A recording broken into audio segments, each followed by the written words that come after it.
رضی T V کے معزز دوستو السلام علیکم۔ پیارے دوستو، مصر کی سرزمین ایسی سرزمین ہے جہاں پر بہت سارے فرعون گزرے ہیں۔ مصر کی سرزمین پر اللہ تبارک و تعالیٰ نے بہت سارے عذاب نازل فرمائے۔ ان تمام تر عذابوں کے باوجود مصر کی نافرمان قوم اللہ کی وحدانیت پر ایمان نہ لائی۔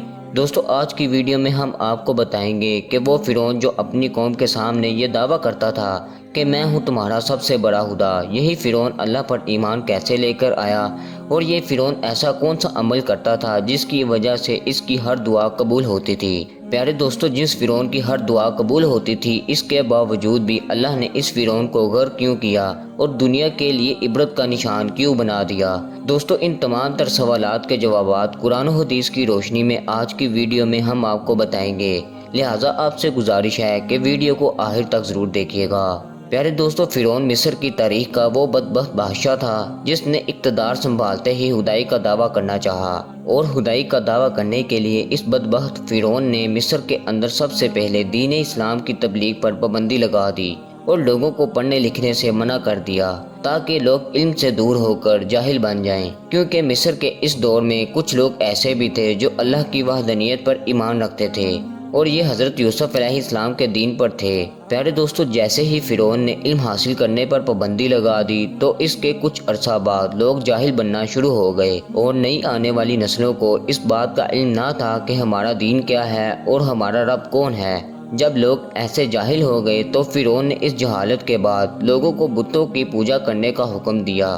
اب مصر کے ہر گھر میں اللہ کی وحدانیت کو چھوڑ کر بتوں کی پوجا کی جانے لگی، اور لوگ اللہ تبارک و تعالیٰ کی ذات سے دور ہو گئے۔ اس طرح جب مصر کے لوگ بتوں کی پوجا کے عادی بن گئے تو ایک دن فرعون نے مصر کے تمام لوگوں کو ایک جگہ پر اکٹھا کیا اور خدائی کا دعویٰ کر دیا، اور مصر کے لوگوں کو حکم دیا کہ اب ہر گھر میں پوجا کی جائے گی اور میری ہی عبادت ہوگی۔ پیارے دوستو، اس وقت مصر کی ایک قبطی قوم جو کہ تعداد میں بہت زیادہ لوگ تھے، انہوں نے فرعون کو خدا ماننا شروع کر دیا اور فرعون کی پوجا کرنے لگے۔ لیکن اس وقت بھی چند لوگ ایسے تھے کہ جن کے دل ایمان کے نور سے منور تھے، اور انہوں نے فرعون کو خدا ماننے سے انکار کر دیا، لہٰذا فرعون نے ان چند مسلمانوں کو اپنا غلام بنا لیا اور ان پر طرح طرح کے ظلم و ستم کرتا۔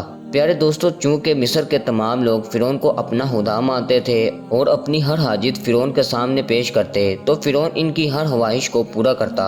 چنانچہ قدرت الہی سے ایک مرتبہ ایسا ہوا کہ مصر کے اندر قحط سالی پڑ گئی، اور مصر کے وہ لوگ جو فرعون کو اپنا خدا مانتے تھے وہ فرعون کے پاس آئے اور فرعون سے کہنے لگے کہ مصر میں بارشیں نہیں ہو رہی اور دریائے نیل کا پانی بھی خشک ہو چکا ہے۔ آپ ہمارے معبود ہیں، آپ سے گزارش کرتے ہیں کہ آپ دریائے نیل کو جاری کر دیں۔ ان کی یہ بات سن کر فرعون دل ہی دل میں یہ سوچنے لگا کہ باقی سب تو ٹھیک تھا، لیکن دریائے نیل تو میرے بس میں نہیں، اس کو کیسے جاری کر سکتا ہوں؟ لیکن فرعون نے ان کے سامنے خدائی کا دعویٰ کر رکھا تھا، لہٰذا فرعون نے ان لوگوں سے کہا کہ تم لوگ چلے جاؤ، کل دریائے نیل جاری ہو جائے گا۔ اب پوری رات فرعون اسی تجسس میں پھرتا رہا کہ میں نے لوگوں کے سامنے خدائی کا دعویٰ کر رکھا ہے، اور اگر کل دریائے نیل جاری نہ ہوا تو میں سب لوگوں کے سامنے جھوٹا ہو جاؤں گا۔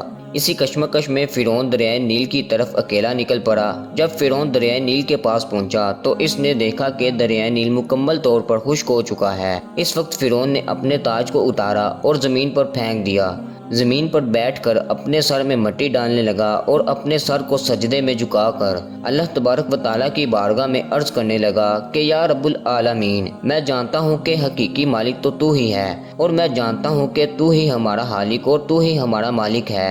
اے رب العالمین، میں جانتا ہوں کہ میں نے جو خدائی کا دعویٰ کیا ہے وہ جھوٹا ہے۔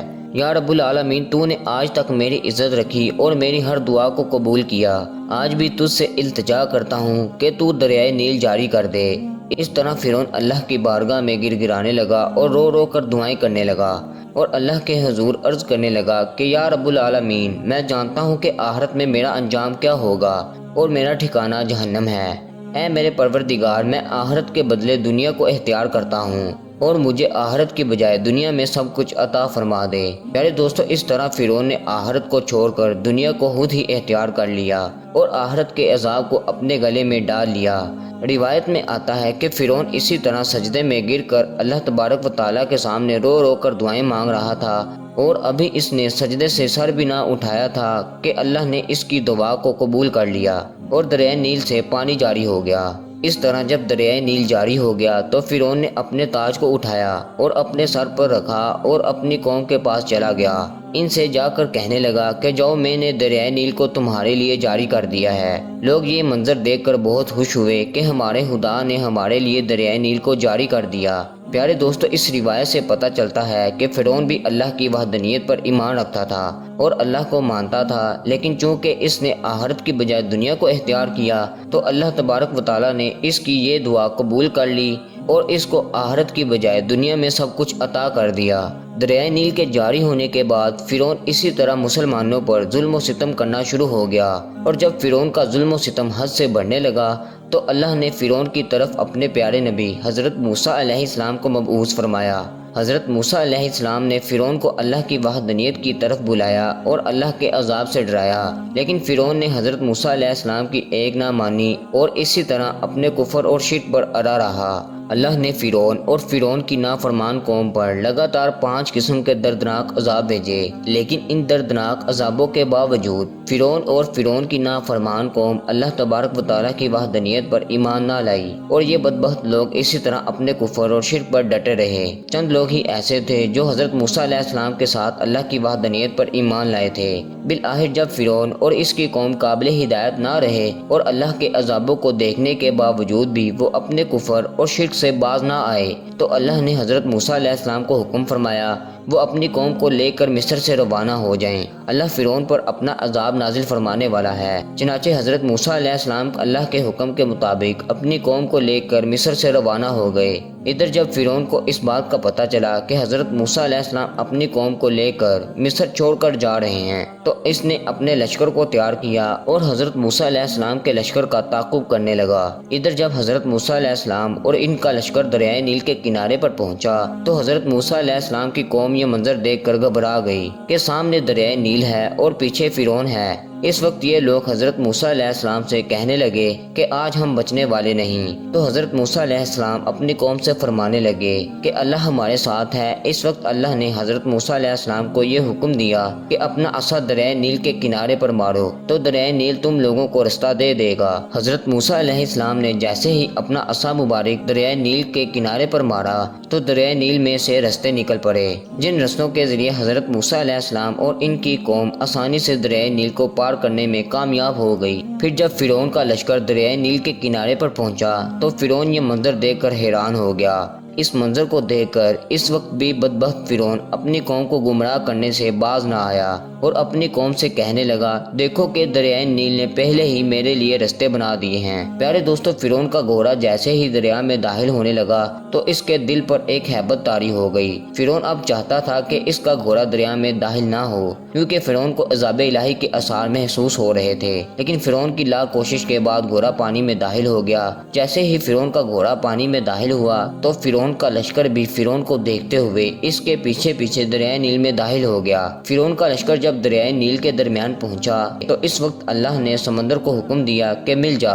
اس وقت دریائے نیل اللہ تبارک و تعالیٰ کے حکم کے مطابق حرکت میں آ گیا اور دریائے نیل کا پانی فرعون کی طرف بڑھنے لگا۔ فرعون نے جب اپنی موت کو آتے ہوئے دیکھا تو فرعون بلند آواز سے کہنے لگا کہ میں اس بات پر ایمان لایا کہ خدا کے سوا کوئی معبود نہیں، اور اس خدا پر ایمان لایا جس خدا پر بنی اسرائیل والے ایمان لائے۔ اور فرعون کہنے لگا کہ میں فرما برداروں میں شامل ہوتا ہوں۔ اسی وقت حضرت جبرائیل علیہ السلام نازل ہوئے اور مٹی کو اٹھا کر فرعون کے منہ میں ڈال دیا، کیونکہ فرعون اللہ کی بارگاہ میں یہ دعا مانگنا چاہتا تھا کہ اللہ تبارک و تعالیٰ اس کو عذاب سے بچا لے، لیکن حضرت جبرائیل علیہ السلام نے مٹی کے ذریعے فرعون کے منہ کو بند کر دیا۔ پیارے دوستو، روایت میں آتا ہے کہ جب فرعون یہ دعا مانگ رہا تھا تو اس وقت اللہ تبارک و تعالیٰ کے مقرب فرشتے حضرت میکا علیہ السلام فرعون کے سامنے آ گئے اور فرعون کو آر دلاتے ہوئے کہنے لگے کہ اب تو ایمان لاتا ہے، حالانکہ پہلے تو نافرمان تھا اور فساد پھیلانے والوں میں سے تھا۔ اس کے بعد دریائے نیل آپس میں مل گیا اور فرعون اور اس کا سارا لشکر دریائے نیل کے اندر غرق ہو گیا، اور اللہ تبارک و تعالیٰ نے فرعون کو اور اس کے لشکر کو رہتی دنیا کے لیے عبرت کا نشان بنا دیا۔ پیارے دوستو، اس طرح فرعون مرنے سے پہلے اللہ تبارک و تعالیٰ کی وحدانیت پر ایمان تو لے آیا، لیکن وہ ایمان اللہ کی بارگاہ میں قبول نہ ہوا۔ کیونکہ اس وقت اللہ تبارک و تعالیٰ کا عذاب فرعون پر نازل ہو چکا تھا۔ تو دوستو یہ تھی ہماری آج کی ویڈیو۔ آپ کو ہماری ویڈیو کیسی لگی کامنٹ کر کے ہمارے ساتھ شیئر ضرور کیجیے گا۔ اپنا اور اپنے پیاروں کا خیال رکھیے۔ ملتے ہیں اگلی ویڈیو میں، تب تک کے لیے اللہ حافظ۔